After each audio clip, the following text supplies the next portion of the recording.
बिस्मिल्लाहिर्रहमानिर्रहीम।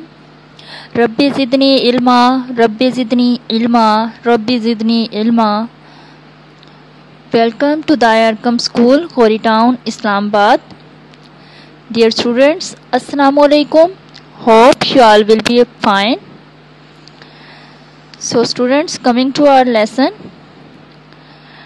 हमारा आज का सबक हम्द है।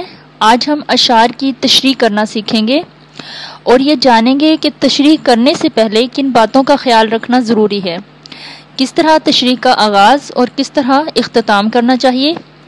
ये सब बातें आप आज के लेसन में सीखेंगे। हम हम्द का ये शेर देखते हैं। ज़मीं का हसीं फर्श तूने बनाया, सुकून बख्श आलम ये सब्ज़ा उगाया। इस शेर के बाद तशरीह करने से पहले हम लिखेंगे हवाला शेर। हवाला शेर में स्टूडेंट्स हम लिखेंगे नज़्म का उन्वान। मोस्टली स्टूडेंट्स नज़्म का उन्वान की जगह पे नज़्म का नाम लिख देते हैं, जो कि गलत है।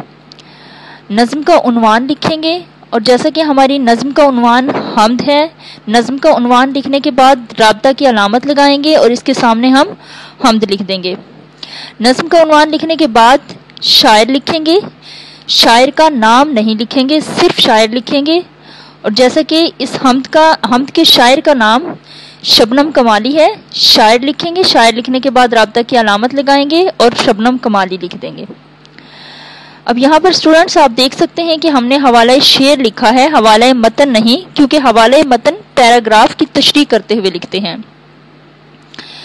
इसके बाद अगर तशरीह से पहले मफ़हूम पूछा गया हो तो आप मफ़हूम लिखते हुए ख्याल रखेंगे कि आपका मफ़हूम 1 से 1.5 सतर का होना चाहिए। इसके अलावा मफ़हूम में शायर की जानिब से कही गई ठोस बात बयान की जाती है।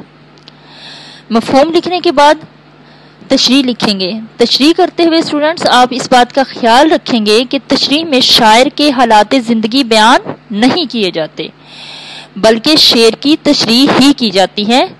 मफ़हूम को हम मुख्तसर लिख सकते हैं, मगर तशरीह को आप वजाहत के साथ बयान कर सकते हैं। तशरीह में रेलिवेंट आयत, वाक़या या शेर भी लिख सकते हैं।